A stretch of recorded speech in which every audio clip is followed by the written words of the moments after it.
କିନ୍ତୁ ଆଜି ବର୍ଷର ଶେଷରେ ଆଜିର ପ୍ରସଙ୍ଗ ହଉଛି ବର୍ଷ ଶେଷରେ ଆତ୍ମସମୀକ୍ଷା। ବର୍ଷ ଶେଷରେ ଆତ୍ମସମୀକ୍ଷା। ଆପଣ ମାନେ या व्यतीत अनेक विषय आत्मसमीक्षा करें कारण आप जानते तो मुझे आपण मान सहित केतोटी व्यवहारिक शिक्षा देवाई चाहे जहाद्वारा आपण मैंने वर्षर शेष आत्मसमीक्षा करें। संक्षेप केतोटी कथा कहवाई चाहे कहवाई तो गुड़े विषय अच्छी किंतु आपण मान सहित केतोटी छोट छोट विषय रखापी चाहे जहाद्वारा आपण आत्मसमीक्षा कले यही दिगरे आत्मसमीक्षा करें। प्रथम विषय मु दुस्साहसिक पाप करिछि ए वर्ष रे किछि दुस्साहसिक पाप जहाँ मु करिबार उचित नथिला जहाँ मु करिबार नथिला सेटा मु करिछि। टिके चिंता कले भलो टिके जदि बसी चिंता करि परिबा भलो थिबो। मुझे ए प्रकार किसी पाप कर अनेक थर कौन हुए आम भूली बसु जे यह मुझे आवश्यक नथिला उचित नथिला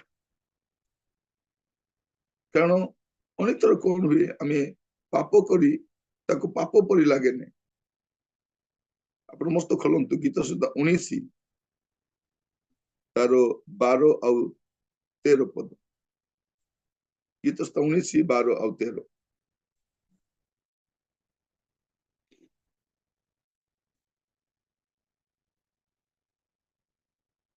लेखा अच्छी अपना भ्रांति सब किए बुझी पारे तुम्हें दुस्साहस तुम्हें गुप्त दोष मत परिष्कार कर दुस्साहस जनित सब पापर ही अपना दास को अटकाई रख ता सब मो पर कर्तृत्व न करू तहिरे मु सिद्ध हेबी पुणी महा अपराध परिष्कृत हेबी। कौन लेखा जाउछि अपना भ्रांति किए बुझी पारे तुम्हें गुप्त दोष मत परिष्कार करो दुस्साहस जनित सब पापर ही अपना दास को अटकाई रख। तो आज आम चिंता करवा आम साधारण पाप केतरा कर तो तारी भितरे असाधारण पाप भी कर पकई जहाँ आम दुस्साहस जनित पाप बोली कही एमतीका किसी करूँ आम कौन करवा दरकार ए वर्ष नुआ वर्ष प्रवेश करने पूर्व आम प्रभु को क्षमा मागिले भल। आत्मसमीक्षा करने समय आपण एटा भी टिके समीक्षा करेंगे जे मु दुस्साहस जनित पाप किछि करिछि माने जानी बुझी करी मु करिछि अवचेतना रे न चेतना रे जदि सेमति किछि मु करिछि आमे कोन करबा दरकार आमे प्रभु को क्षमा मागिबा दरकार। विशेष करी आउ गोटे विषय आमे करि थाई पारु मोर पाप मते देखाई देबा लोक प्रति मु रागी छि कि मु क्रोधित अटे कि मो पाप देखाइबारु मु किछि लोक को रागी छि कि बेले बेले हमें बिगड़ी जाऊ जदि के पाप विषय प्रचार करंती के जदि हमको तागिद करंती जे कहंती तुमे एटा करिबार नथिला सेटा करिबार नथिला एटा भलो नै बेले बेले हमें कोन करू हमर मन रे तांको हमें मारी पकई थाउ माने क्रोध रे एमिति कोडमोड हेई थाउ जे मो हाबुरे जदि पड़ी थांता ना ताको मु कोन करि थांती पाने देई थां बेले बेले यूट्यूब रे भी हमें वाक्य देवा समय लोक रागी जानती कहती तुम्हें क्षमा मागिबा पई पड़िबो आसिकी क्षमा मागो कहीं हमर पाप जदि के हमको देखई दियंती बेले बेले पालक मानकर प्रति आमर गोटे क्रोध दृष्टि थाए गोटे कोप थाए वर्ष सारा प्रचार करते स्थानीय पालक माने आम पर रागी था बेले बेले कुकुड़ा बाधी जाए आपण प्रभु को क्षमा मागंतु आपण को आत्मिक भाव में सतर्क कराइबा पई जागृत कराइबा पई प्रभु तांकर दास मान को उठै छंती तांको प्रति मु कृतज्ञ हबा कथा धन्यवादी हबा कथा। एबे धरि नंतु वर्ष सारा आमे आमर समय बाहर करी असुस्थ हेले मध्य जर्नी करिकी कष्ट थिले मध्य आसिकी आपण मान सहित कथा होछ आमे कहिबा समय आपण मान को किछि कष्ट लागि थाई पारे आपण को कष्ट देबा अभिप्राय रे नुहे किंतु शिक्षा दो दो आपण को किछि गोटे आ सेति सकाश जदि आपण कहारी प्रति मध्य रागी छंती आपण क्षमा मागी पारिबे कहि पारिबे समान मु सेति करिबार नथिला आपण देखंतु मार्को तार 6 पर्व तार 17 रु 19 देखिबे कोन लेखा जाउछि तेणु हेरोद अपना भ्राता फिलिपंकर भार्या हेरोदिया को विवाह करथिबारु तांको सकाशे आपे लोक पठाई जोहन को धरी और बांधी बंदीशाला रे पकाइथिले कारण जोहन हेरोदिया को कहिथिले अपना भाईरो भार्या को रखिबा आपनको विधि संगत नुहे सेते हेरोदिया तांको प्रति ईर्षान्वित होई तांको बोध करिबा निमंते इच्छा करथिले मात्र पारु नथिले माने बाप्तिजक जोहन तांकर पाप को देखै दैछन्ति बाप्तिजक जोहन भूल करिना जने भूल करिथिबारु पाप करिथिबारु बाप्तिजक जोहन तांको कोन करछन्ति तांकर भूल तांको देखैछन्ति से निजे संशोधित हेबा परिवर्ते तांको प्रति कोन हिचन्ति कोपान्वित होइछन्ति ईर्षान्वित होइछन्ति आपण सेंती कहा पर रागी छन्ति एटा तो प्रचारक मान को कथा इबेन आपण को घरे मध्ये के रिलेटिव थिबे आसिक आपण को पुओ झियो भूल आपण को कहिथिबे आपण कोन कहिथिबे से के मोर पुओ झियो को तागिद करिबा पई से कोन खाइबा पई दउछन्ति हम अनेक थर कहिछु एटी तो मां को कहि दबो सब बेले मोर छुआ मान को कोन ना कोन कहि थाउछ ये जेबे भी आसीबे पिला मान को याडू सियाडू कहिबे तो मु आपण कहिबा पई चाहे एमिति भी थाई पारे मु आपण को ए छोट छोट विषय भी कहिबा पई चाहे टिके बसी की आत्मसमीक्षा करो आत्मसमीक्षा करो एटा गोटे विषय आउ द्वितीय विषय मु चुगली करिछि ए वर्ष रे मु ए घरर माउसी से घरर पिउसी हिछि मु याडर कथा सियाडे सियाडर कथा याडे करिछि एटा भी टिके देखन माने चुगली गोटे एमिति विषय परिवार को नष्ट करे संपर्क को नष्ट करे मंडली को नष्ट करे सेवा को नष्ट करे आर के जन को चुगली करिया पे बहुत भलो लागे पार्टी को स्वाद लागे किंतु एटा क्षतिजनक अटे जदि आपनक द्वारा भी एमिति किछि हेछि मु आपनको बेसी बड़ बड़ विषय कहू नै छोट छोट विषय ए वर्षर शेष आत्मसमीक्षा करिबा बेले बेले फोन करिबा समय रे सुनिलो कि तांको विषय रे यांको विषय सुनिलो कि तांको विषय सुनि न तमे एमिति हेला पर तांकर मंडली रे सेमिति हिछि तांकर तुमे जानि न अरे अरे तुमे जणे बदे जानि न बाकी समस्त तो जानि छ माने अन्य मान को विषय कहिला बेल को कोन लागे आपण मस्त खोलंतु द्वितीय तिमोथी 3 पर्व 3 पद अकृतज्ञ अपवित्र स्नेहशून्य अमिलन प्रिय अपवादक अजितेन्द्रिय प्रचंड उत्तम विषय घृणाकारी कौन लिखा जाउछि देखंतु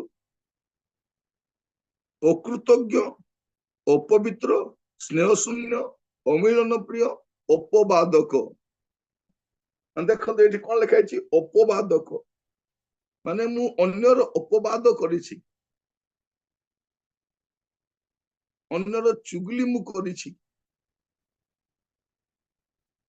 छोट विषय मु खाली कहूछि आपण आपण बसिकी आज समय बाहर करंतु अभी तो सकाळ समय हिछि आपण राति पर्यंत समय अछि गोटे समय बाहर करंतु निवृत्त रे प्रभु को पाद तले बसंतु आत्मसमीक्षा करंतु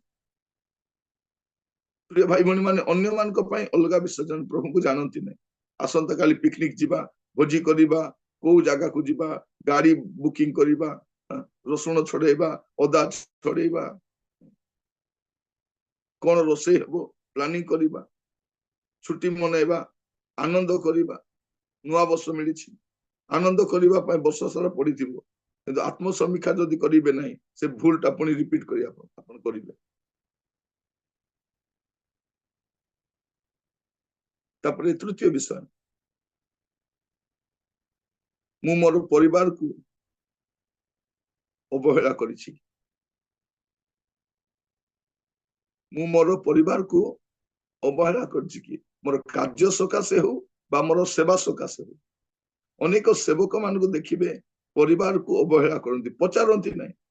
ଅନେକ ଲୋକ କାମ କାମ ମାନେ କାମ ଏକା, ଭଉଣୀ ମାନେ ମଧ୍ୟ ଜବ୍, ଭାଇ ମାନେ ଜବ୍ ବୋଲିକରି କହିଲେ ସେଠି ପୁରା ପାଞ୍ଚୁଆଲ ଥିବେ, କିନ୍ତୁ ଯୋଉ ପରିବାର ମୁଁ ଅବହେଳା କରିଛି କି ଯତ୍ନ ନେବାରେ। ମୋର ସ୍ନେହ, ମୋର ପିଲାକୁ ମୁଁ ଠିକ ଭାବରେ ସ୍ନେହ କରିଛି କି, ମୋର ଶାଶୁ ଶ୍ୱଶୁରଙ୍କୁ ମୁଁ ଠିକରେ ଯତ୍ନ ନେଇଛି କି, ମୋର ସ୍ୱାମୀଙ୍କ ସହିତ ମୁଁ ଗୋଟେ ମଧୁର ସମ୍ପର୍କ କଟେଇଛି କି। ଖାଲି ଚାକିରି, ଯଦି ମୁଁ ଚାକିରି କରିବିନି ଭୋକରେ ମରିବା, ବୁଝିଲ, ସେଇଥିପାଇଁ ଆଗ ଚାକିରି। ଯଦି ମୁଁ କାମ କରିନଥାନ୍ତି ସମସ୍ତେ ଭୋକରେ ମରିଥାନ୍ତି। ଭୋକରେ ମରିବା କି ଖାଇକି ମରିବା ଅଲଗା ବିଷୟ, କିନ୍ତୁ ଖାଦ୍ୟ ଠାରୁ ବଡ ବିଷୟ ଅଛି ପ୍ରେମ। ଆମର ପରିବାରରେ ସେଇଟା ଆମେ। ତୃତୀୟ ବିଷୟ, ମୁଁ ପରିବାରକୁ ଅବହେଳା କରିଛି। ଏବେ ଦେଖନ୍ତୁ ଘର ଭିତରେ ଥିବେ ଆପଣ କେତେ କଥାବାର୍ତ୍ତା ହେଇଛନ୍ତି, ସ୍ୱାମୀ ସ୍ତ୍ରୀ ମାନେ ମଧ୍ୟ କେତେ କଥାବାର୍ତ୍ତା ହେଇଛନ୍ତି, ପରିବାର ଲୋକ ତ କେତେ କଥାବାର୍ତ୍ତା, ଖାଲି ଆଳୁ ଆଣ, ପିଆଜ ଆଣ, ଏଇଟା ସରିଗଲା, ଘିଅ ସରିଗଲା, ତେଲ ସରିଗଲା, ସକାଳେ ଜଳଖିଆ କଣ କରିବା, ଏଇଟା କଥାବାର୍ତ୍ତା ନୁହଁ। ଏଇଟା ପଇସା ଦେଲୁ, ଟିକେ ଦରକାର ଅଛି, ଏଇ ମୋ ପଇସା ଟିକେ ମତେ ଦିଅ, ମୁଁ ମାର୍କେଟ ଯିବି, ଏଇଟା କଥାବାର୍ତ୍ତା ନୁହଁ। ଏଇଟା ବିଜନେସ, ସେଇଟା ଏଇଟା କଥାବାର୍ତ୍ତା ଅଛି ଅଲଗା ବିଷୟ। ସେଇ ଆନ୍ତରିକ ସମ୍ପର୍କରେ ମୁଁ କେତେ କରିଛି। ଦେଖିବେ ଧୀରେ ଧୀରେ ପରିବାର ଗୁଡିକର ସେ ମୂଲ୍ୟବୋଧଟା କମି କମି ଯାଉଛି। ଆତ୍ମସମୀକ୍ଷା କରନ୍ତୁ ମୋର ପରିବାର ପାଇଁ। ମୁଁ କହୁଥିଲି ଆମର ବ୍ୟବହାରିକ ଜୀବନରେ ମୁଁ କେମିତି ଥିଲି, ଏବେ ମୋର ପରିବାର ପ୍ରତି ମୁଁ କେମିତି ଅଛି। ଆପଣ ଦେଖିବେ ସେ ଦ୍ୱିତୀୟ ତିମୋଥୀ 3 ପର୍ବ ତାର 4 ପଦ ଆଉ 5 ପଦ। ବିଶ୍ୱାସଘାତକ, ଦୁଃସାହସୀ, ଦାମ୍ଭିକ ହେବେ ଓ ଈଶ୍ୱର ପ୍ରିୟ ନ ହୋଇ ବରଂ ବିଳାସ ପ୍ରିୟ ହେବେ। ସେମାନେ ଭକ୍ତିର ଭେକ ଧରନ୍ତି କିନ୍ତୁ ସେଥିର ଶକ୍ତିକୁ ଅସ୍ୱୀକାର କରନ୍ତି। ଏପରି ଲୋକମାନଙ୍କ ଠାରୁ ଅନ୍ତର ହୁଅ। କଣ ଲେଖା ଯାଉଛି ଦେଖନ୍ତୁ, ଏମାନେ ଧୀରେ ଧୀରେ ଧୀରେ ଆମ ଭିତରେ ଈଶ୍ୱର ପ୍ରିୟ ଆଉ ବିଳାସ ପ୍ରିୟ ଆଡକୁ ଯିବୁ। ଉପର ପଦରେ ଆମେ ଦେଖୁଥିଲୁ କଣ, ସ୍ନେହ ଶୂନ୍ୟ, ଅମିଳନ ପ୍ରିୟ। ଏ ସ୍ନେହ ନାହିଁ, ଅମିଳନତା ବଢି ବଢି ଯାଉଛି। ଏଇଠି ଦେଖୁଛୁ କଣ, ଏଇଟା ଲେଖା ହଉଛି ବିଶ୍ୱାସଘାତକତା। ଅନେକ ଲୋକ ପରିବାର ପ୍ରତି ବିଶ୍ୱାସଘାତ କରିଛନ୍ତି। ପ୍ରାର୍ଥନା କରିବା, ଆଜି ବସିବା ସମୟରେ ଆତ୍ମସମୀକ୍ଷା କରିବା ସମୟରେ ମୋର ପରିବାର, ମୁଁ କେମିତି ଥିଲି, ମୋର ପରିବାର କେମିତି ଅଛି। ତାପରେ ଚତୁର୍ଥ ବିଷୟ, ମୁଁ ପ୍ରଭୁଙ୍କ ପ୍ରତିଜ୍ଞାକୁ ଅବିଶ୍ୱାସ କରିଛି। ମୁଁ ପ୍ରଭୁଙ୍କ ପ୍ରତିଜ୍ଞାକୁ ଅବିଶ୍ୱାସ କରିଛି। ମୋର ପ୍ରିୟ ଭାଇ ଭଉଣୀ ମାନେ, ଆମେ ଯାହା ଯାହା ଅପେକ୍ଷା କରୁଥିଲୁ ଏଇ ବର୍ଷ ସେଟା ହେଇନାହିଁ। ଆମେ ଅନେକ ପ୍ରତିଜ୍ଞା ବାକ୍ୟ କାଢିଥିଲୁ ନା ନାଇଁ। ଅନେକଙ୍କ ଚର୍ଚ୍ଚରେ ପ୍ରତିଜ୍ଞା ବାକ୍ୟ ଗୁଡିକ କରାଯାଏ। ଲୋକେ କୁହନ୍ତି ଏଇ ବର୍ଷ ତୁମ ପାଇଁ ପ୍ରଭୁଙ୍କର ପ୍ରତିଜ୍ଞା କଣ ଥିଲା, ପ୍ରତିଜ୍ଞା ବାକ୍ୟ ତୁମ ପାଇଁ କଣ ଥିଲା, ସମସ୍ତଙ୍କୁ ମିଳିଥିଲା। ସେଇ ପ୍ରତିଜ୍ଞା ବାକ୍ୟ ଆପଣ ସଫଳ ହେବାର ଦେଖି ନାହାନ୍ତି। ହୁଏତ ହେଇଛି ବା ହେଇନାହିଁ, କିନ୍ତୁ ଆପଣ କଣ କରିଛନ୍ତି, ଏ ବର୍ଷରେ ପ୍ରଭୁ ଆପଣଙ୍କୁ ଅନେକ କଥା କହିଛନ୍ତି। ଆପଣ ସେ ପ୍ରଭୁ କହିବା ସମୟ ଭାବିଥିବ ଏଇଟା ମୋ ପାଇଁ ପ୍ରଭୁ କହୁଛନ୍ତି, ଏଇଟା ପ୍ରଭୁ ମୋ ପାଇଁ କରିବେ ବୋଲି କହୁଛନ୍ତି, ସେଟା ଘଟି ନାହିଁ। ତ ପ୍ରଭୁଙ୍କ ପ୍ରତିଜ୍ଞା ପ୍ରତି ମୁଁ ଅବିଶ୍ୱାସ କରିଛି କି ନାଇଁ, ମୋ ପ୍ରଭୁ ସେମିତି କହିଥିବେ ମୋ ପାଇଁ ନାହିଁ ବୋଲି।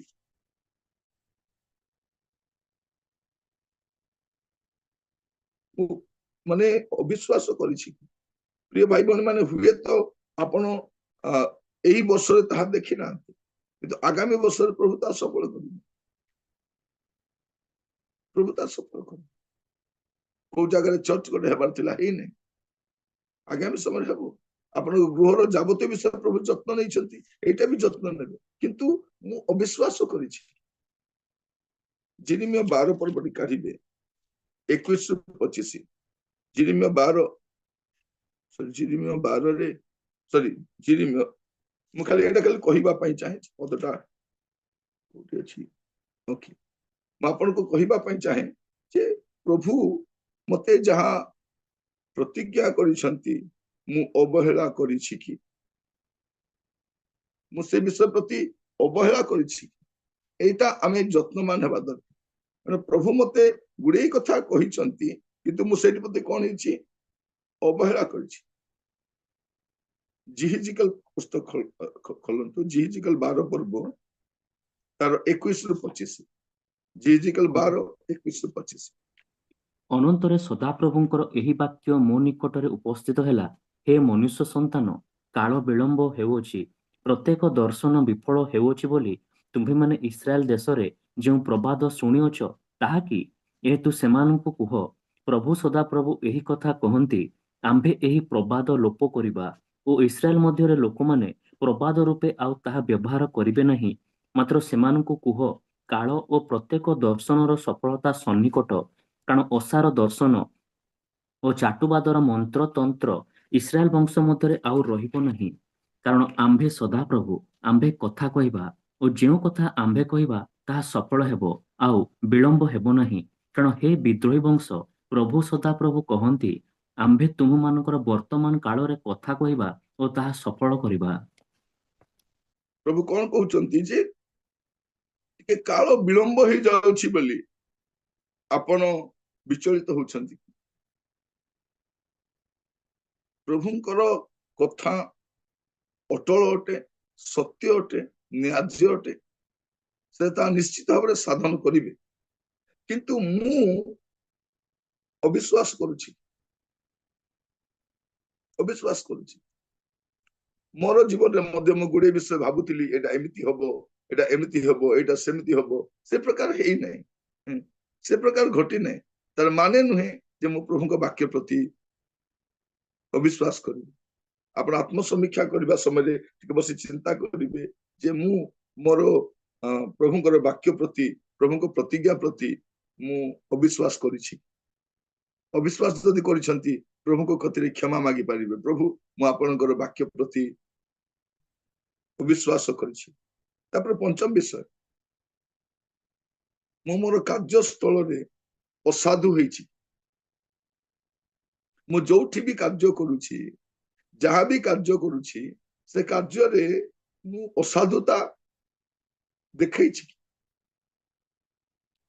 ଧନ୍ୟତ ଆପଣ ଟିଚର ଅଛନ୍ତି, ବା ନର୍ସ ଅଛନ୍ତି, ବା ପୋଲିସ ଅଛନ୍ତି, ବା କୌଣସି କାର୍ଯ୍ୟ ବି ଆପଣ କରୁଛନ୍ତି, ସରକାରୀ ବା ବେସରକାରୀ କାର୍ଯ୍ୟ, ବା ପ୍ରଭୁଙ୍କ ସେବା ବି କରୁଛନ୍ତି, ଆପଣ ସେଇଠି ଅସାଧୁତା ମାନେ ସତ୍ୟନିଷ୍ଠ ଭାବରେ କାର୍ଯ୍ୟ କରିଛନ୍ତି। ଧନ୍ୟତ ଆପଣ କାହା ଘରେ ପ୍ଲମ୍ବର କାମ କରିବା ପାଇଁ ଗଲେ, କୋଉଠି ୱାଇରିଂ କାମ କରିବା ପାଇଁ ଗଲେ, ଯେମିତି ସେମିତି ଲଗାଇ ଦେଇ ପଳେଇ ଆସିଛନ୍ତି ନା ଭଲ କରି ଲଗାଇ କରି ଆସିଛନ୍ତି? ମାନେ ମୋର କହିବାର କଣ, ମୋର ଯେକୌଣସି କାର୍ଯ୍ୟ ମୁଁ କରୁଛି, ପ୍ରଚାର କରିବା ସମୟରେ ମଧ୍ୟ ଆସ ଆଜି ଗୋଟେ ପ୍ରଚାର କରିଦେବା।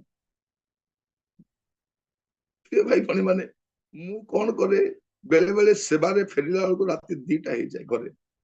ତଥାପି କିଛି ସମୟ ମୁଁ ବସେ ସକାଳେ ବାକ୍ୟ ଦେବା ପାଇଁ। ନିଦ ମାଡି ଆସିଥାଏ, ଆଖି ପୁରା ବନ୍ଦ ହେଇଯାଉଥାଏ। 2ଟା ଲାଇଟ ଲଗାଇଲେ ମଧ୍ୟ ଆଖି ବନ୍ଦ ହଉଥାଏ। ତା ସହିତ ମୋବାଇଲ ଲାଇଟ ବି ଲଗାଇ, ଯଦି ଟିକେ ମିଞ୍ଜି ମିଞ୍ଜି ଦୁଷିବ ବୋଲି। କାହିଁକି? ମୁଁ ମୋର କାର୍ଯ୍ୟ ପ୍ରତି ମୁଁ ବିଶ୍ୱସ୍ତ ହେବାର ଅଛି। ମୁଁ ପ୍ରତ୍ୟେକକୁ ସେୟା କହିବା ପାଇଁ ଚାହେଁ। ଆପଣ ମସ୍ତ ଖୋଲନ୍ତୁ ଦାନିଏଲ 6 ପର୍ବ ତାର 3-5। ଦାନିଏଲ 6 ପର୍ବ 3-5।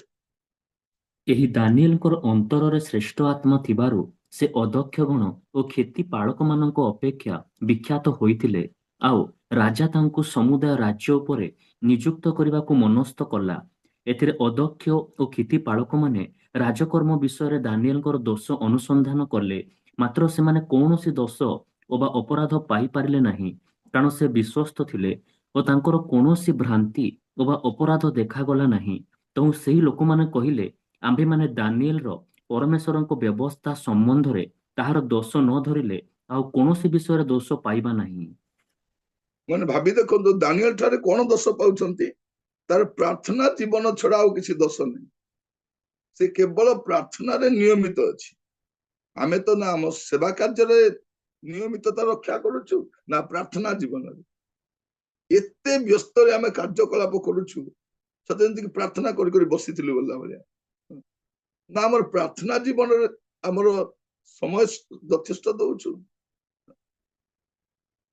ଆମର ଦେଖନ୍ତୁ ଅନ୍ୟାନ୍ୟ କାର୍ଯ୍ୟ ଗୁଡାକ ଆମେ ଠିକ ସମୟରେ କରିପାରୁନା।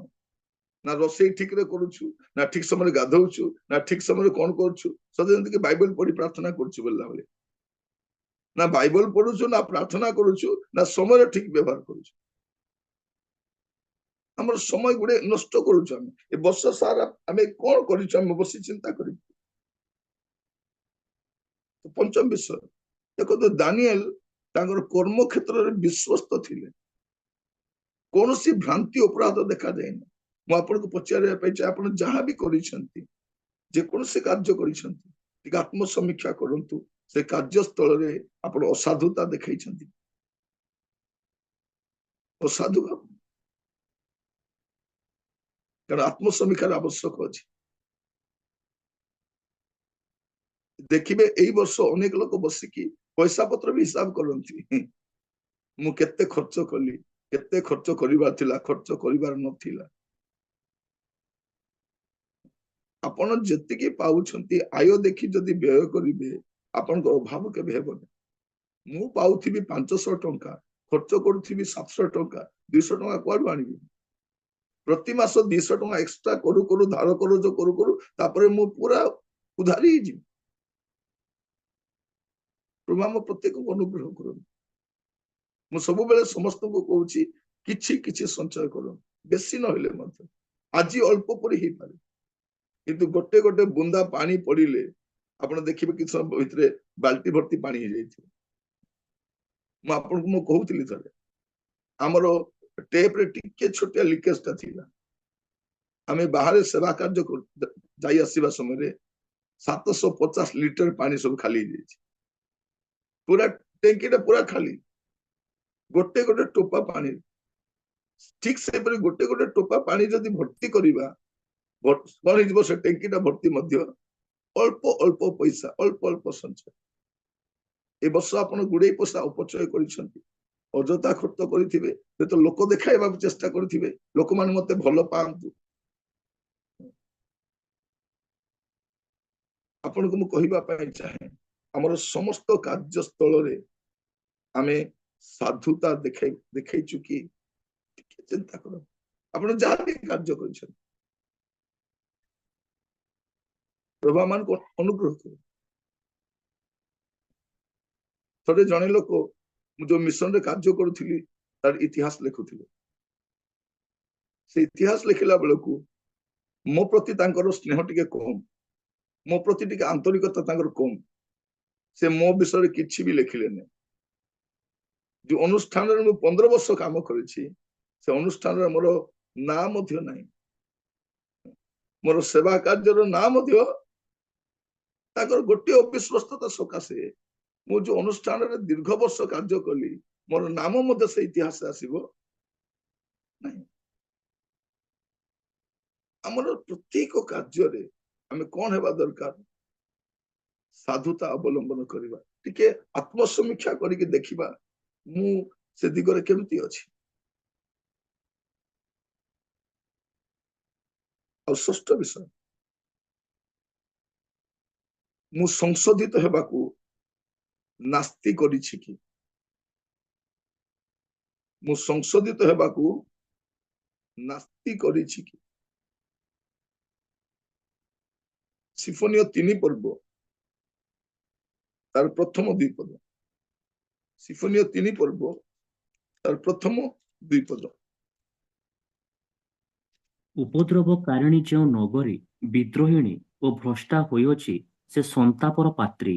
ସେ ରବ ଶୁଣିଲା ନାହିଁ, ସେ ଶିକ୍ଷା ଗ୍ରହଣ କଲା ନାହିଁ, ସେ ସଦାପ୍ରଭୁଙ୍କ ଠାରେ ନିର୍ଭର ରଖିଲା ନାହିଁ, ସେ ଆପଣା ପରମେଶ୍ୱରଙ୍କ ନିକଟକୁ ଆସିଲା ନାହିଁ। କଣ ଲେଖାଯାଉଛି? ଇଏ ବିଦ୍ରୋହ କଲା, ସଂଶୋଧିତ ହେବା ପାଇଁ ନାସ୍ତି କରୁଛି। ଲେଖାଯାଉଛି ଉପଦ୍ରବକାରୀ ଯୋଉ ନଗରୀ ବିଦ୍ରୋହିଣୀ ଓ ଭ୍ରଷ୍ଟା ହୋଇଅଛି, ସେ ସନ୍ତାପର ପାତ୍ର, ସେ ରବ ଶୁଣିଲା ନାହିଁ, କି ଶିକ୍ଷା ଗ୍ରହଣ କଲା ନାହିଁ। ଆମେ ସଂଶୋଧିତ ହେବାକୁ ନାସ୍ତି କରୁଛୁ। ଏ ବର୍ଷରେ ମୁଁ ଏମିତି ଏକା ଥିବି, ମତେ କିଏ କଣ କହିବ? ଅନେକ ଆମେ ସେଭଳିଆ ଭାବିଛୁ, ସତ ନା? ମୁଁ ଏମିତି ଏକା, ମୁଁ ଏମିତି ହିଁ ଥାଏ, ମତେ କିଏ ସଂଶୋଧନ କରିପାରିବନି। ଯେଉଁମାନେ ଆମକୁ ସିଧା କରିବାକୁ ଆସିଲେ ଆମେ ସେମାନଙ୍କୁ ସିଧା କରିଦେଇଛୁ। ଦେଖନ୍ତୁ, ବାପା ଯଦି କିଛି କହିବେ ସେ ପୁଅ ପାଟି କରିବେ, ପୁଅ ପାଟି କଲା ବେଳକୁ ସ୍ତ୍ରୀ ମଧ୍ୟ ତା ପଛେ ପଳେଇଥିବ, ସେ ସ୍ୱାମୀ ଏକଲା ପଡି ଯାଇଥିବ। ପୁଅ ଯଦି ଶୋଇ ପଡିଥିବ, ବାପା ଯେ କହିବେ ବାବୁରେ ତୁ କାହିଁକି ଶୋଇଛୁ ବାପା, ଉଠେ। ମା ଯେ କହିବେ ଶୋଉ, ମୋ ପିଲାକୁ କାହିଁକି ତୁମେ ହଇରାଣ କରୁଛ? ସେମିତି ଶୋଉ ଶୋଉ ଏବେ ଅଳସୁଆ ହେଇଯାଇଛି, ଅଳସୁଆ ହେଇଯାଇଛି, କିଛି କାମ। ଏବେ କଣ ହେଇଯାଇଛି? ହାତ ଅଳସେ ଜୀବନ ବଙ୍କା ହେଇଯାଇଛି। ନିଶ ବଙ୍କା ହେଲେ ହେଇଥାନ୍ତା, ହାତ ଅଳସେ ଜୀବନ ବଙ୍କା। ଏବେ ତାର ଖାଇବା ସମୟ ଠିକ ନାହିଁ, ଶୋଇବା ସମୟ ଠିକ ନାହିଁ, ଉଠିବା ସମୟ ଠିକ ନାହିଁ, କିଛି କାମ ଠିକରେ କରିବନି। କହିବା ପାଇଁ ଚାହେଁ, ଆପଣ ସଂଶୋଧିତ ହେବାକୁ ନାସ୍ତି କରିଛନ୍ତି କି ଏ ବର୍ଷରେ? ପ୍ରତ୍ୟେକକୁ ମୁଁ ପଚାରିବା ପାଇଁ ଚାହେଁ, ସଂଶୋଧିତ ହେବା। ପ୍ରଭୁ ଆମକୁ ଅନୁଗ୍ରହ କର, ଆମର ସଂଶୋଧନ ଦରକାର, ସଂଶୋଧନ ଦରକାର। ମୁଁ ଯେତେବେଳେ କଲେଜ ପଢୁଥିଲି, ହେଲେ କଲେଜ ପଢିବା ସମୟ ଟିକେ ଚୁଟି ଟିକେ ଷ୍ଟାଇଲରେ କାଟିବେ ନା ନାହିଁ? ମୁଁ ଟିକେ ଷ୍ଟାଇଲରେ କାଟିଛି। ବାପା ମତେ ଧରିଲେ, ପୁଣି ସେଇ ସେଲୁନକୁ ନେଇକିରି ଗଲେ, କହିଲେ ଆଉ ଟିକେ କାଟ। ନାଇଁ ଆଜ୍ଞା, ଆପଣଙ୍କର ପୁଅ ତ ଏମିତି କାଟିବା ପାଇଁ କହିଲା। ପୁଅ କଣ କହିବ? ମୁଁ ତମକୁ ତ କହିଛି ମୋ ପୁଅକୁ ଏମିତି ଚୁଟି କାଟିବ ବୋଲିକି। ପୁଣି ସେ ଲୋକ କାଟିଲା ଆହୁରି, ତାପରେ ଧରିକି ମତେ ଆସିଲେ। ମୁଁ କହିବା ପାଇଁ ଚାହେଁ, ଛୋଟ ଛୋଟ ବିଷୟ ଗୁଡାକ ଆମ ପାଇଁ କେତେ ଜରୁରୀ ଅଟେ। ଯଦି କେହି ଆମକୁ ସଂଶୋଧନ କରିବା ପାଇଁ ଚାହୁଁଛନ୍ତି, ଆମେ ସାଦରେ ଗ୍ରହଣ କରିବା ଦରକାର ସଂଶୋଧନ। Thank you. ଖାଇବା ସମୟରେ ବେଳେ ବେଳେ କୁହନ୍ତି ଏମିତି ଖାଇବାର ନାହିଁ, ପାଟି ଶବ୍ଦ କରି ଖାଇବାର ନାହିଁ। ଆପଣ ଦେଖିବେ ହୋଟେଲରେ କେତେ ଜଣ ଖାଉଥିବେ, ଆପଣ ଦେଖିବେ ସମସ୍ତେ ତାଙ୍କୁ ଦେଖୁଥାନ୍ତି, ପୁରା ଶବ୍ଦ କରି ପାଟିକୁ ପୁରା ପିଟି ପିଟି ହାତ ଝାଡି ଝାଡି ଖାଉଥାନ୍ତି। କେହି କହିଲେ ବୋଲେ ସେମାନେ ଆଉ ବିଗିଡି ଯାଆନ୍ତି, କଣ ଏମିତି କରୁଛ ବୋଲି। ନାଇଁ, ସଂଶୋଧନ ଦରକାର ଅଛି। ଗୋଟେ ସମୟ ଥିଲା ଆମେ ସଂଶୋଧିତ ହେଉଥିଲୁ, ମୁଁ ସଂଶୋଧନକୁ ଉପେକ୍ଷା କରୁଛି। ଆଜି ଆତ୍ମସମୀକ୍ଷା କରିବା, କାରଣ ଯଦି ଆମେ ସଂଶୋଧିତ ହେବା ନାହିଁ, ସମୟ ଆସିବ ଆମେ ଭାଙ୍ଗିଯିବା। ବାଇବେଲ କଣ କହୁଛି? ସପ୍ତଗ୍ରୀବ ଲୋକମାନେ ହଠାତ୍ ବିନାଶ ଆସିବ। ତେଣୁ ଏ ବର୍ଷରେ ଆତ୍ମସମୀକ୍ଷା କରିବା ସମୟରେ ଏଇଟା ବି ସମୀକ୍ଷା କରୁ। ତାପରେ ସପ୍ତମ ବିଷୟ, ମୁଁ ଅର୍ଥ କାରବାରରେ ଅସାଧୁ ହୋଇଛି କି? ମୁଁ ଅର୍ଥ କାରବାରରେ ଅସାଧୁ ହେଇଛି, ମାନେ ମୁଁ ଅସାଧୁ ଉପାୟରେ ମଧ୍ୟ ଧନ ଯେଣୁ ତେଣୁ ମଧ୍ୟ ମିଳିଯାଉଛି। ମୁଁ କହୁଥିଲି ଆପଣ ମାନଙ୍କୁ ପ୍ରଚାର କରିବା ସମୟ ଦିନେ ଜଣେ ପ୍ରଭୁଙ୍କ ଦାସ ମତେ ଫୋନ କରି କହୁଛନ୍ତି, ଆଜ୍ଞା ଆମର ଅଞ୍ଚଳରେ ଲୋକମାନେ ଗଞ୍ଜେଇ ବ୍ୟବସାୟ କରୁଛନ୍ତି, ମତେ 10 ମାସ ଦେଲେ ମୁଁ ନେବି କି? କାରଣ ଗଞ୍ଜେଇ ବିକ୍ରି କଲେ ବହୁତ ପଇସା ମିଳେ। ମୁଁ କହିଲି ବିଶ୍ୱାସୀ ମାନେ ତ ଅସାଧୁ କାମ କରୁଛନ୍ତି, ଆପଣ ବି କରିବେ କି? ହୁଏତ ସେ ପଇସା ମିଳିବା ଦ୍ୱାରା ଆପଣଙ୍କର ଅଭାବ ଦୂର ହେଇପାରେ, କିନ୍ତୁ ଆପଣ ଅସାଧୁ କାର୍ଯ୍ୟକୁ ପ୍ରୋତ୍ସାହିତ କରୁଛନ୍ତି। ତାହେଲେ ନେବି ନାହିଁ କି ସାର୍? କାଇଁ ନିଅନ୍ତୁ। ଲୋକ ଜାଣିବା ଦରକାର, ଜଣେ ପାଳକ ଅଛନ୍ତି, ସେ ଅସାଧୁ ଅର୍ଥକୁ ହାତ ଲଗାନ୍ତି ନାହିଁ। ମୁଁ ଆପଣ ମାନଙ୍କୁ କହିବା ପାଇଁ ଚାହେଁ, ମୋର ପ୍ରିୟ ଭାଇ ଭଉଣୀ ମାନେ ମୋର ସେବା କାର୍ଯ୍ୟରେ ମଧ୍ୟ ଅନେକ ଗୁଡେ ସାହାଯ୍ୟ ସହଯୋଗ ଆସୁଥିଲା, କିନ୍ତୁ ମୁଁ ଜାଣିଲି ଯେତେବେଳେ ମୁଁ ଅନାଗ୍ରହତା ପ୍ରକାଶ କଲି। ଲୋକ ଜାଣିବା ଦରକାର ଆମେ ଅର୍ଥକୁ କେମିତି ବିନିଯୋଗ କରିବା ଅଛି। ମୁଁ ଖାଲି କହିବା ପାଇଁ ଚାହେଁ ମୁଁ ଅର୍ଥ କାରବାର ଅସାଧୁ ଅଟେ। ଆପଣ ଦେଖିବେ ଯୋହନ 12 ପର୍ବ 6 ପଦ, ସେ ଯେ ଦରିଦ୍ରମାନଙ୍କ ନିମନ୍ତେ ଚିନ୍ତା କରୁଥିଲା ବୋଲି ଏହା କହିଲା ତାହା ନୁହେଁ, କିନ୍ତୁ ସେ ଜଣେ ଚୋର, ଆଉ ତାହା ନିକଟରେ ଟଙ୍କା ଥଳି ଥିବାରୁ ସେଥିରେ ଯାହା ଯାହା ରଖାଯାଉଥିଲା ତାହା ସେ ଚୋରି କରି ନେଇଯାଉଥିଲା। ମୁଁ ଅର୍ଥ କାରବାରରେ ଅସାଧୁ ଅଟେ କି? ଏଠି ଦେଖନ୍ତୁ ଯୀଶୁଙ୍କର ଶିଷ୍ୟ, ଯୀଶୁଙ୍କର 12,000 ଶିଷ୍ୟ ନଥିଲେ, 12ଟା ଶିଷ୍ୟ ଥିଲେ। ସେ 12ଟା ଶିଷ୍ୟ 12,000 ଭିତରେ ଯଦି ଯଦି କିଏ ଅବିଶ୍ଵସ୍ତ ଅଲଗା କଥା, ଏ 12 ଜଣ ଭିତରେ ଜଣେ ଅବିଶ୍ଵସ୍ତ ହଉଛି। ପଇସା ଅନେକ ମଣ୍ଡଳୀରେ ଦେଖିବେ ସେ ପଇସାର ହିସାବ ମଧ୍ୟ ନାହିଁ, ପଇସାର ହିସାବ କିତାବ ମଧ୍ୟ ନାହିଁ, କେତେ ଆସିଲା କେତେ ଗଲା କୋଉଠି ଖର୍ଚ୍ଚ ହେଲା କିଛି ହିସାବ ନାହିଁ। ପ୍ରଭୁ ଆମମାନଙ୍କୁ ଅନୁଗ୍ରହ କରନ୍ତୁ। ମୁଁ ଅନୁଷ୍ଠାନରେ ଥାଏ ବା ଛୋଟ କାମ କରୁଥାଏ ବା ଚାକିରି କରୁଥାଏ ବା ବ୍ୟବସାୟ କରୁଥାଏ, ଯୋଉଠି ବି ମୁଁ ଥାଏ ଅର୍ଥ କାରବାରରେ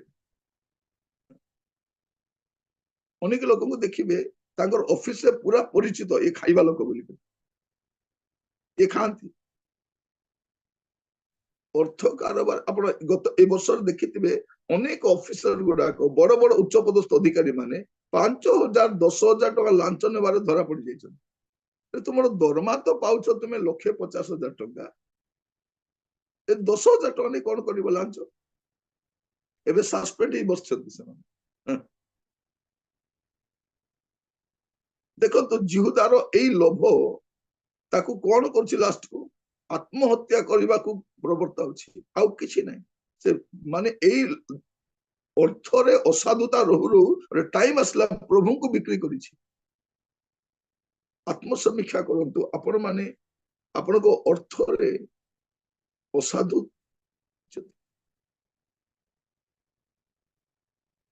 ଅନେକ ଥର ଆମେ ଏଇ ବର୍ଷରେ ଆପଣ ଦେଖିଥିବେ ଆପଣଙ୍କ ପଇସାକୁ ଏମିତି ଖର୍ଚ୍ଚ କରିଛନ୍ତି, ଆପଣଙ୍କ ବିବେକ କଣ କହିଛି ତୋର ପଇସା ତୁ ଯେମିତି ଇଚ୍ଛା ଖର୍ଚ୍ଚ କରିପାରିବୁ, ଆପଣ ଖର୍ଚ୍ଚ କରିପାରିବେନି, ଯେମିତି ଇଚ୍ଛା କରିପାରିବେ। ମୁଁ ଆପଣମାନଙ୍କୁ କହିବା ପାଇଁ ଚାହେଁ ମୋର ଅର୍ଥରେ ଟିକେ ଆତ୍ମସମୀକ୍ଷା କରନ୍ତୁ, ତେବେ ଯାଇ କଣ କରିପାରିବେ। ଏଇ ଯୋଉ ପ୍ରଭୁ ନୂଆ ବର୍ଷ ଅନୁଗ୍ରହ କରିଦେବେ, ସେ ବର୍ଷରେ ଆପଣଙ୍କର ଅଭାବ ହେବ ନାହିଁ, ଆପଣ କୌଣସି ଅସାଧୁ କାମ କରିବେ। ମାନେ ମୁଁ ଲାଞ୍ଚ ନେବାରେ ଯାହାବି,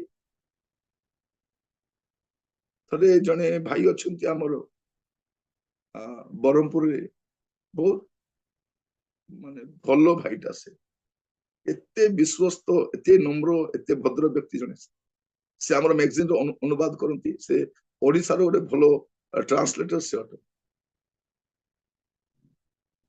ବାବି ବିଭବ ବନିଫେସ କର ତାଙ୍କ ନାଁଟା ଅଛି, ବାବି ବିଭବ ବନିଫେସ କର। ସେ ଗୋଟେ ଉଚ୍ଚ ପଦସ୍ଥ ଅଧିକାରୀ ଥିଲେ, ସେ ଲାଞ୍ଚ କେବେ ବି ନିଅନ୍ତି ନାହିଁ। ସେ କହୁଥିଲେ ତାଙ୍କ ଜୀବନରେ ଚାହା କପେ ବି ପିଇନା, କିନ୍ତୁ ଜଣଙ୍କର କାମ ହେବାର ଥିଲା, ସେ ତାଙ୍କ ପାଇଁ କଣ କଲା, ଗୋଟେ ଡ୍ରେସ କପଡା କିଣିକି ଆଣିଦେଲା, ଆଜ୍ଞା ଏଟା ଆପଣ ସିଲେଇକି ପିନ୍ଧିବେ। ସେ କହିଲେ ଠିକ ଅଛି, ମୁଁ ତ ଲାଞ୍ଚ ତ ନେଇ ଉପହାର ଭାବରେ ଡ୍ରେସ କପଡା ଗୋଟେ ଦେଇ ଦେଇଛନ୍ତି। ସେ କହୁଥିଲେ ନିରଞ୍ଜନ ଭାଇ ମୁଁ ସିଲେଇକି ପିନ୍ଧିଲି, ସେଦିନ ମୋର ଛୁଆର ହାତ ଭାଙ୍ଗିଗଲା, ତାପରେ ସେ ଡ୍ରେସ ନେଇ ଜଣକୁ ମୁଁ ଦେଇଥିଲି।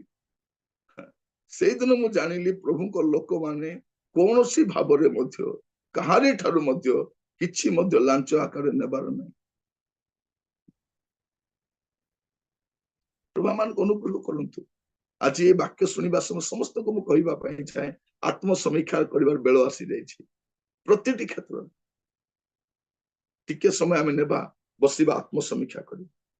ତାପରେ ଅଷ୍ଟମ ବିଷୟ, ମୁଁ ବିଶ୍ୱାସଘାତ କରିଛି, ମୁଁ କାହାରିକୁ ବିଶ୍ୱାସଘାତ କରିଛି, ମୋ ସ୍ତ୍ରୀ ହୁଅନ୍ତୁ ବା ମୋର ସ୍ୱାମୀ ହୁଅନ୍ତୁ, ବାପା ମା ହୁଅନ୍ତୁ, ମୁଁ କାହା ପ୍ରତି ବିଶ୍ୱାସଘାତ କରିଛି?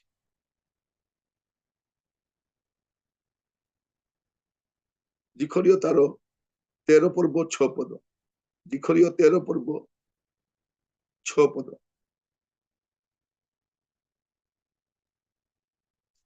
ପୁଣି ତୁମର ଦୁଇ ବାହୁ ମଧ୍ୟରେ ଏଇ କ୍ଷତ ଦାଗ ସବୁ କଣ? ଏହା କେହି ତାହାକୁ ପଚାରିଲେ ସେ ଉତ୍ତର କରିବ, ମୁଁ ଆପଣା ବନ୍ଧୁମାନଙ୍କ ଗୃହରେ ଯେଉଁ ଆଘାତ ପାଇଥିଲି ଏସବୁ ସେହି। ମାନେ ବିଶ୍ୱାସଘାତକତା କୋଉଠି? ନିଜର ବନ୍ଧୁର ଗୃହରୁ ସେ ପାଇଛନ୍ତି।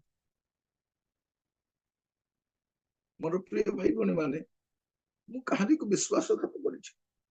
ମଝିରେ ମୁଁ ଶୁଣୁଥିଲି, ଆଶ୍ଚର୍ଯ୍ୟ ଲାଗିଲା। ଜଣେ ବୁଢୀ ମାଟା, ସେ ଦୀର୍ଘ ବର୍ଷରୁ ପେନସନ ପାଉଛନ୍ତି, କିନ୍ତୁ ସେ ଜାଣି ବି ନାହାନ୍ତି ପେନସନ ସେ ପାଉଛନ୍ତି ବୋଲି। ତାଙ୍କର ପଇସା ଆଉ ଜଣେ ଉଠେଇକି ନେଇକି ଖାଉଛି। କେତେ ବର୍ଷରୁ? ଅନେକ ବର୍ଷରୁ। ସେ ବୁଢୀ ମାଟା ଜାଣି ନାହିଁ ଯେ ତାର ପେନସନ ବି ହେଇଯାଇଛି ବୋଲି। ମାନେ ଭାବି ଦେଖନ୍ତୁ, ଆପଣଙ୍କୁ ଆଶ୍ଚର୍ଯ୍ୟ ଲାଗିବ ନା ନାହିଁ? କାରଣ ତାଙ୍କର ଏଟିଏମ ରେ ପଇସା ଆସୁଛି, ତ ଯିଏ ତାଙ୍କର ପେନସନ କରେଇଛି ସେ ପଇସା ତକ ସବୁ ନେଇ ଖାଇଦଉଛି। ଯେତେବେଳେ ଏ ବୁଢୀଟା କଣ କରୁଛନ୍ତି, ପୁରା ଗରିବ, ଏ ରାସ୍ତା କଡର ପଲିଥିନ, ଏ ପାଣି ବୋଟଲ ଗୁଡାକ ଗୋଟେଇ କରି ସେ କଣ କରୁଛନ୍ତି, ତାଙ୍କ ଜୀବିକା ବଞ୍ଚୁଛନ୍ତି। ଏତେ ମାନେ ଗରିବ ଅବସ୍ଥାରେ, ରୁଗ୍ଣ ଅବସ୍ଥାରେ, ଭଲ ଖାଉନାହାନ୍ତି, ସେ ଏମିତି ଅବସ୍ଥାରେ ଅଛନ୍ତି, କିନ୍ତୁ ଜଣେ ଲୋକ ତାଙ୍କର ପଇସା ଉଠେଇ ଉଠେଇ ନେଇଯାଉଛି। ଏ ବୁଢୀର ଟିକେ ଦେହ ଖରାପ ହେଇଗଲା ବୟସ ସକାଶେ। ସେ କଣ କରିଛନ୍ତି, ଏ ବୁଢୀ ତ ଯାଇପାରିବନି ବ୍ୟାଙ୍କକୁ ଲାଇଫ ସାର୍ଟିଫିକେଟ ସବମିଟ କରିବା ପାଇଁ, କେୱାଇସି ପାଇଁ ଯାଇପାରିବନି, ଲାଇଫ ସାର୍ଟିଫିକେଟ ପାଇଁ ଯାଇପାରିବନି।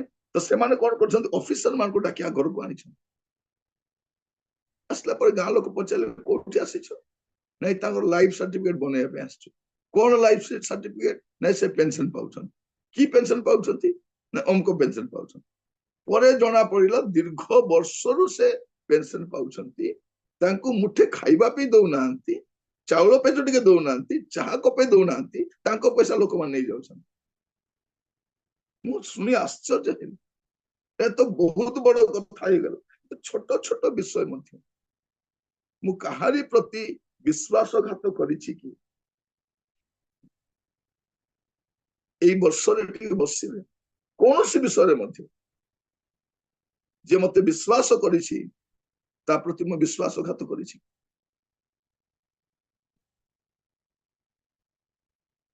ବିଶ୍ୱାସଘାତ କରିଛି। ମୁଁ ଅନେକ ସ୍ଥାନରେ ବିଶ୍ୱାସଘାତକତା ଦେଖିଛି, ସେଥିପାଇଁ ବାରମ୍ବାର ଆପଣମାନଙ୍କୁ ମୁଁ ସଚେତନ କରେ। ବାକ୍ୟ ମାଧ୍ୟମରେ ସଚେତନ କାହିଁ କରୁଅଛି? ଆପଣ ଯଦି କୋଉଠି ପେମେଣ୍ଟ ଦେବାର ଅଛି, ଆପଣ ଯାଇକି ଦେବେ, ଆପଣ ଅନ୍ୟ ହାତରେ କରିବେନି। ଯଦି ସେ ଦବ ନାହିଁ, ଆପଣଙ୍କୁ ନିଜେ ଦେବା ପାଇଁ ପଡିବ।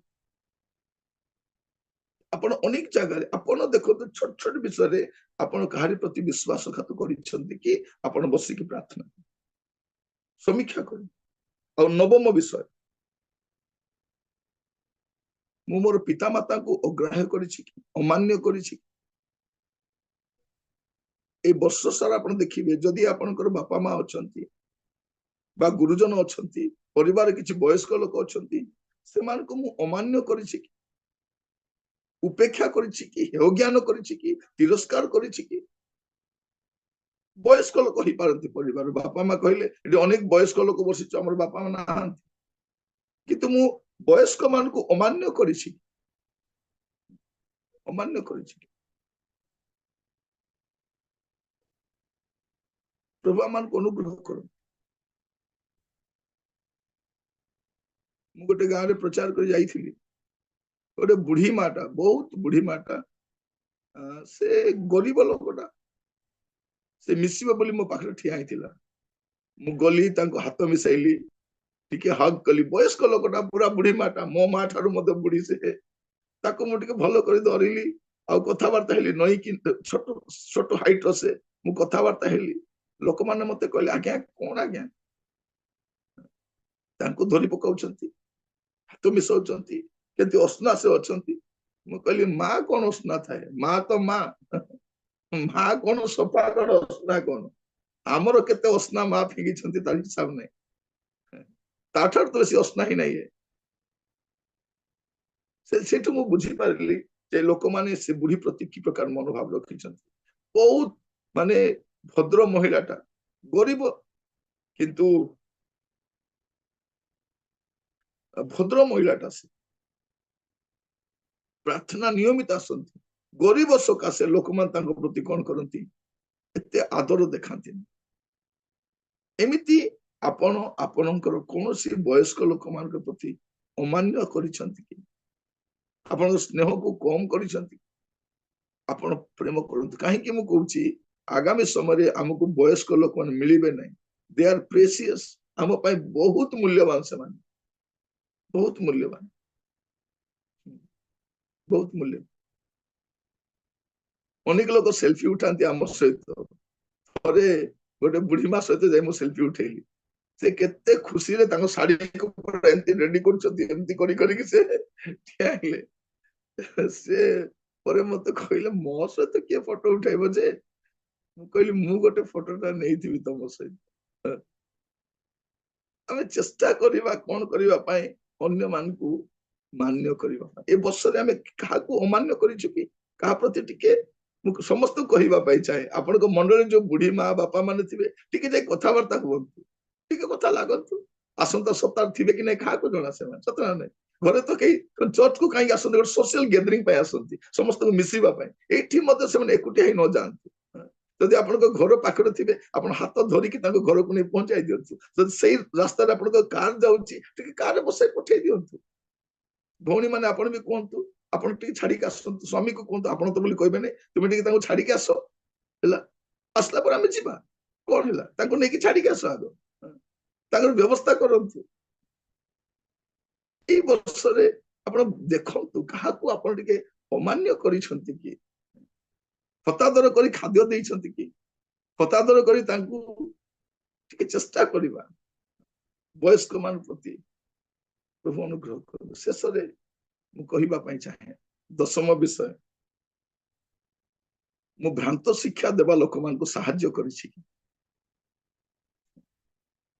ଆତ୍ମସମୀକ୍ଷା କରିବା ପାଇଁ ଏଇଟା ଗୋଟେ ବହୁତ ବଡ ବିଷୟ ମୁଁ କହୁଛି ଆପଣମାନଙ୍କୁ ଯେଉଁମାନେ ଭ୍ରାନ୍ତ ଶିକ୍ଷା ଦିଅନ୍ତି ବାଇବଲ ଅନୁମୋଦିତ ଶିକ୍ଷା ଦିଅନ୍ତି ନାହିଁ କିନ୍ତୁ ପ୍ରଭୁଙ୍କର ଦାସ ବୋଲି କୁହନ୍ତି ଏମିତି ଲୋକମାନଙ୍କୁ ମୁଁ ଆତିଥ୍ୟ କରିଛି ସମ୍ବର୍ଦ୍ଧନା କରିଛି ସାହାଯ୍ୟ କରିଛି କି ଟିକେ ବସିକି ସମସ୍ତେ ଚିନ୍ତା କରିବେ ଯାହା ଦ୍ୱାରା କଣ ହେଇଛି ଏ ଭ୍ରାନ୍ତ ଶିକ୍ଷାଟା ଆହୁରି ଅଧିକ ବଢିଛି ମୋର ସାହାଯ୍ୟ ସହଯୋଗ ମୋର କୋପରେସନ ଦ୍ୱାରା ମୋର ଉତ୍ସାହ ଦ୍ୱାରା ମୋର ସାହାଯ୍ୟ ଦ୍ୱାରା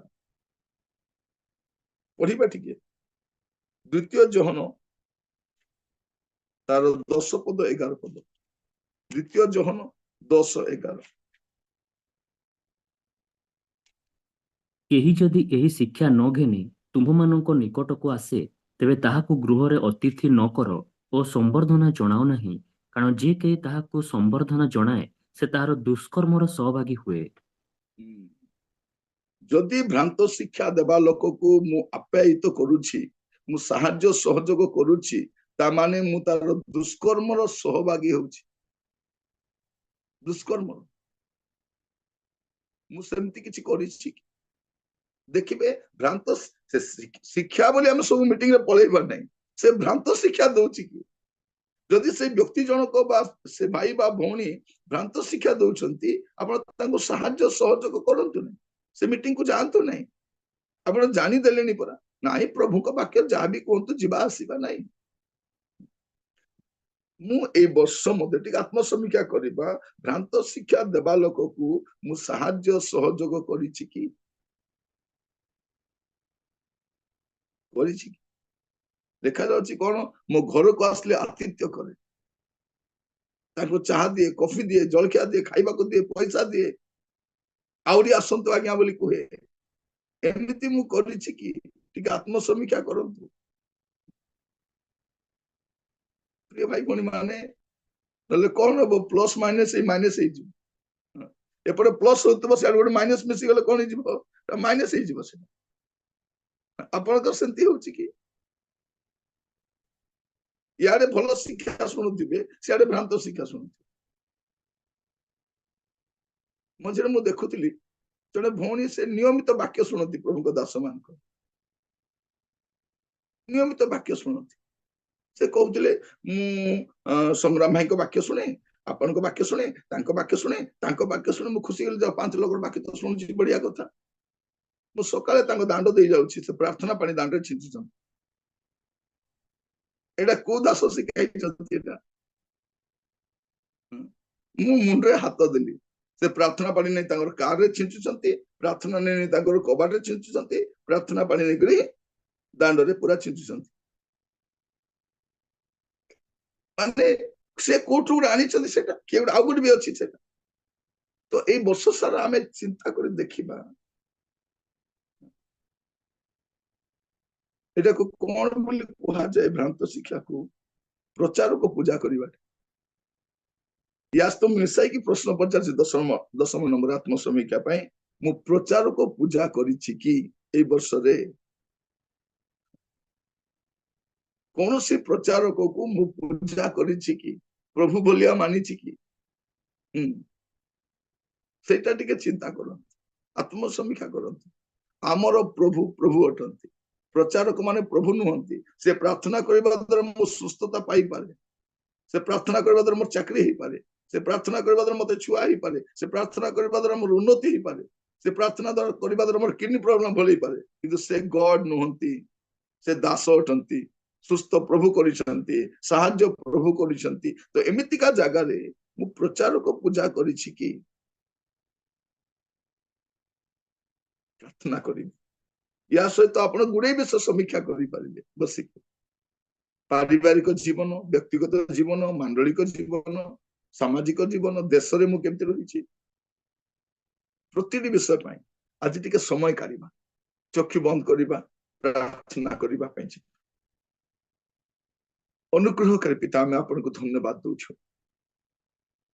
এই ବର୍ଷର ଶେଷ ଦିନ ପର୍ଯ୍ୟନ୍ତ ଆପଣ ଆମକୁ କଢି ଆଣିଛନ୍ତି, ଆପଣ ଆମକୁ ବହି ଆଣିଛନ୍ତି।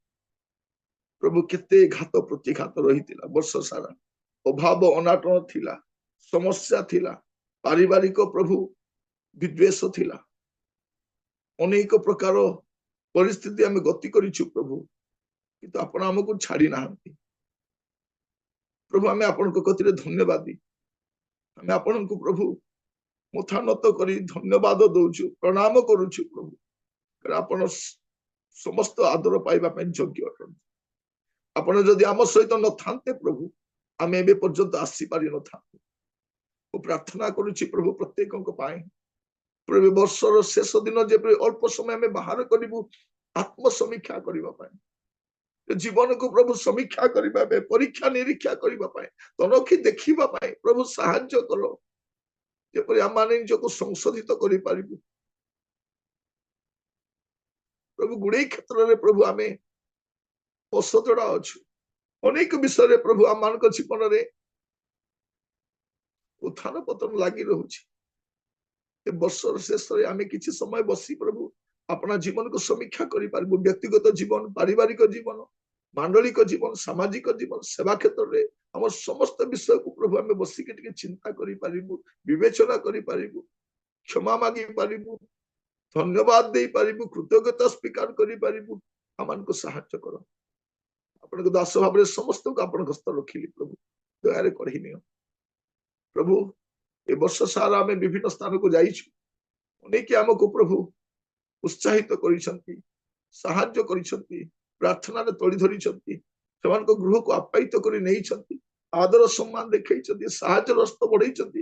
ସମସ୍ତଙ୍କ ପାଇଁ ଧନ୍ୟବାଦ ଦଉଛି ପ୍ରଭୁ। ବାଇବେଲ ଟ୍ୟୁଟୋରିଆଲ ପାଇଁ ଧନ୍ୟବାଦ ଦଉଛି ପ୍ରଭୁ। ଯେଉଁମାନେ ଆମ ସହିତ ଜଡିତ ହଉଛନ୍ତି ୟୁଟ୍ୟୁବରେ, ଜୁମରେ, ସମସ୍ତଙ୍କ ପାଇଁ ଧନ୍ୟବାଦ ଦଉଛି ପ୍ରଭୁ। ସେମାନଙ୍କୁ ପ୍ରତ୍ୟେକଙ୍କୁ ଆଶୀର୍ବାଦ କର ପ୍ରଭୁ। ଅନେକଙ୍କ ପ୍ରାର୍ଥନା ଅନୁରୋଧ ପ୍ରଭୁ କରିଥିଲେ, ଏ ବର୍ଷରେ ଉତ୍ତର ଆସିନାହିଁ, ଅପେକ୍ଷା ରହିବା ପାଇଁ ସାହାଯ୍ୟ କର। ଅନେକ ଆପଣ ପ୍ରିୟଜନ ମାନଙ୍କୁ ହରେଇଛନ୍ତି ପ୍ରଭୁ, ଆଉ ଦୁଃଖରେ ଭାଙ୍ଗି ପଡିଛନ୍ତି। ଆପଣଙ୍କର ଉପସ୍ଥିତି ଦେଇ ସେମାନଙ୍କୁ କଢେଇ ନିଅ। ଅନେକ ରୋଗ ଶଯ୍ୟାରେ ଅଛନ୍ତି, ଅନେକ ଦୁର୍ବଳ ଶରୀରତା ସକାଶେ କଷ୍ଟ ପାଉଛନ୍ତି। ପ୍ରାର୍ଥନା କରୁଛି ପ୍ରଭୁ ଆପଣ ସେମାନଙ୍କ ସହିତ ରହି କଢେଇ ନିଅ। ପିତା ମୁଁ ପ୍ରାର୍ଥନା କରେ, ଆପଣ ଆମ ପାଇଁ ଯଥେଷ୍ଟ ଅଟନ୍ତି। ଆପଣ ଆମମାନଙ୍କୁ ଯଥେଷ୍ଟ ଅଧିକ ମଙ୍ଗଳ ଦାନ ଦେଇଛନ୍ତି, ଆଶୀର୍ବାଦ କରିଛନ୍ତି, କ୍ଷମା କରିଛନ୍ତି। ଧନ୍ୟବାଦ ଦି ପ୍ରତ୍ୟେକଙ୍କୁ ଆପଣଙ୍କ ବଳବନ୍ତ ସ୍ତର ରଖୁଛି। ଆପଣଙ୍କ ଦୟା ଗୁଣରେ କଢେଇ ନିଅନ୍ତୁ। ଆଦର, ମହିମା, ଗୌରବ ଯୁଗେ ଯୁଗେ ଆପଣଙ୍କର ହଉ। ପ୍ରାର୍ଥନା ଶୁଣିଥିବାରୁ ଧନ୍ୟବାଦ ପ୍ରଭୁ। ଯେତେ ଜଣ ଆମ ସହିତ ଜଡିତ ହଉଛନ୍ତି ପ୍ରତ୍ୟେକଙ୍କୁ ପୁଣି ଥରେ ଆପଣଙ୍କ ହସ୍ତ ରଖି ପ୍ରାର୍ଥନା ମୋର ପ୍ରାଣର ପ୍ରିୟ ଯୀଶୁ ନାମରେ ମାଗିଲି, ଆମେନ୍। ଏତେବେଳେ ପିତା ଈଶ୍ୱରଙ୍କର ପ୍ରେମ, प्रभु जीशु ख्रीष्टଙ୍କର ଅନୁଗ୍ରହ पवित्र आत्मा परमेश्वर शांति शक्ति सहभागिता चेतना परामर्श जीशु ख्रीष्ट मेघमाला साक्षात करने पर्यंत प्रत्येक सहवर्ती हूँ आमेन।